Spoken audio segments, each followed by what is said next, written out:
Bien, aujourd'hui, on va faire une série de vidéos concernant les plateaux de fruits de mer.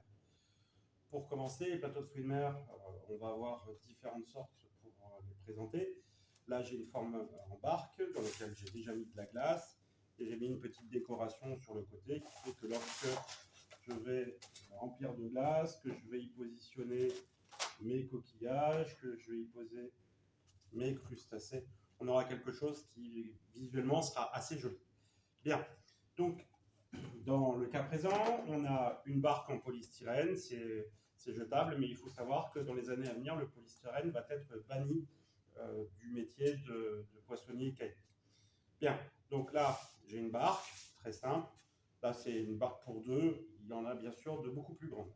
Ensuite, j'ai une version toujours polystyrène noire.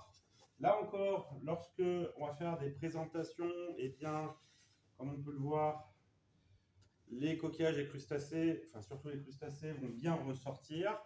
Ça fait un bon choc visuel, et si je viens y rajouter du vert de suite, la présentation commence à avoir un peu plus de prestance. Voilà.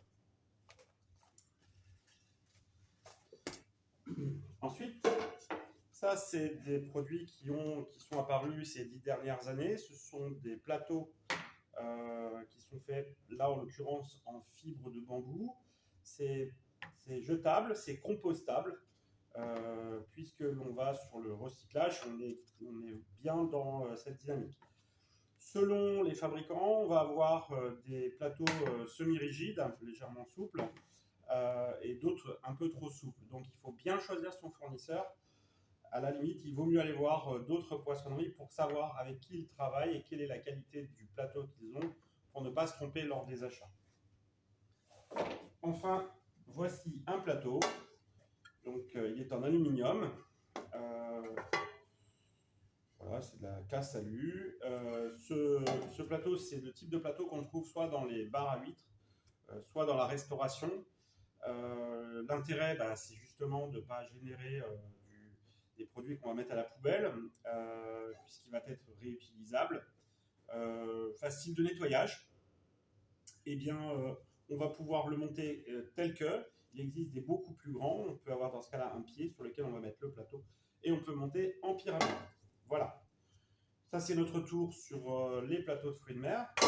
Ensuite, les outils que je vais utiliser, voici une lancette à huître. La même ici, il en existe avec aussi des gardes pour se protéger les mains. Là, vous avez un couteau à coquillage, ça ne coupe pas. On peut ouvrir avec les huîtres, mais on peut aussi ouvrir les autres coquillages comme les palourdes et les moules. Voilà, on va bien sûr garder le ciseau professionnel, et lorsque on en aura besoin, ceci je l'utilise beaucoup en poissonnerie pour retirer les arêtes, mais ça nous permet aussi de pouvoir les utiliser lorsque l'on va faire une présentation sur le plateau un petit peu précise, et effectivement ça nous évite de mettre nos doigts, et qui parfois lorsqu'on le pose va déranger complètement le plateau. Voilà, petit couteau d'office parce que lorsque l'on va s'attaquer au citron, on va en avoir besoin. Et a priori, on a fait le tour. On fera toujours en sorte, lorsqu'on travaille, d'avoir un espace dégagé de matériel, toujours propre.